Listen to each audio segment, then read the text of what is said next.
Dear sisters and brothers in Christ, I wish to share two things for you as we ponder on the readings and especially on our gospel reading today. First thing, Jesus said, "All that you see here, the days will come when there will not be left a stone upon another stone that will not be thrown down." Ending is true.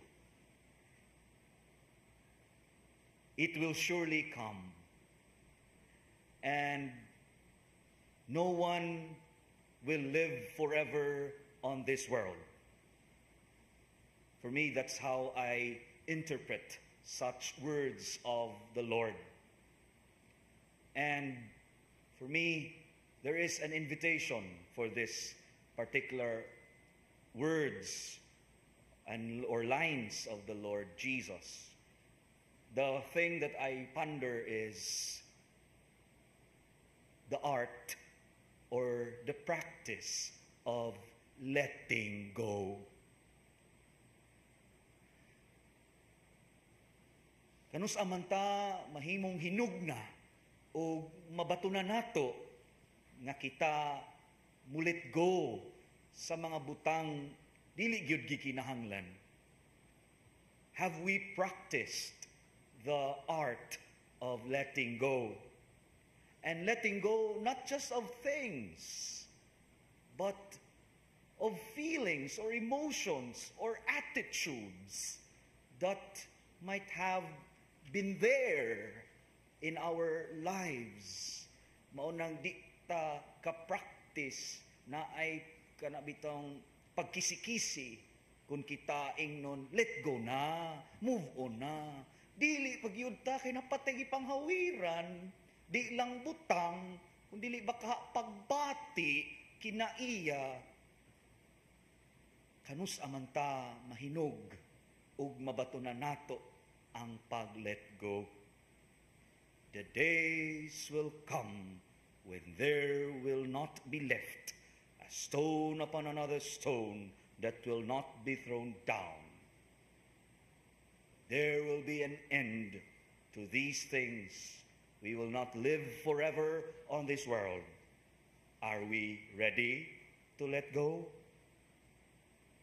Second thing, I'm so touched, and from time to time, I ponder these words of the Lord. When you hear of wars and insurrections, do not be terrified. In some translations, do not be afraid. My dear brothers and sisters, there are a lot of things that will surely come. We will simply go through this. Atong agian. Atong agian. Wa magpasabot nga diha rata magpabilin. Atong agian. And when we pass by and when we get through these things, wars, insurrections, problems, difficulties, challenges, negativities, hopefully we do not dwell there. And as we go through these things, let us not forget these beautiful words of Jesus.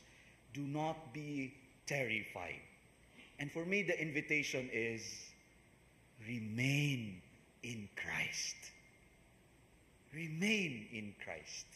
Magpabilin ta diha niya, bisan usahay sa atong kinabuhi, bugat na, bisan sa atong kinabuhi, lami na i-surrender, lami na iundang, mangluod na ta, pagkapaita ning kinabuhia.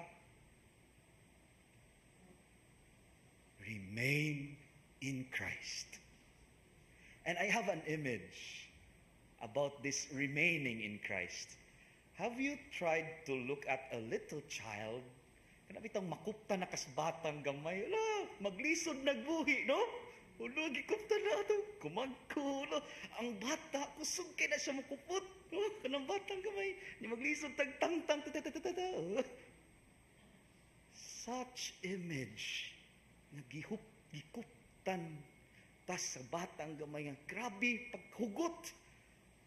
That's also an image of remaining in Christ despite the wars, insurrections, challenges, difficulties, turbulence that we will experience in Christ. Hold on and remain in the Lord. Inana ka firm. Yet to summarize somehow this point of mine, I have this image. Remain in Christ. But let us also learn to let go. And in letting go, learn still to remain in Christ.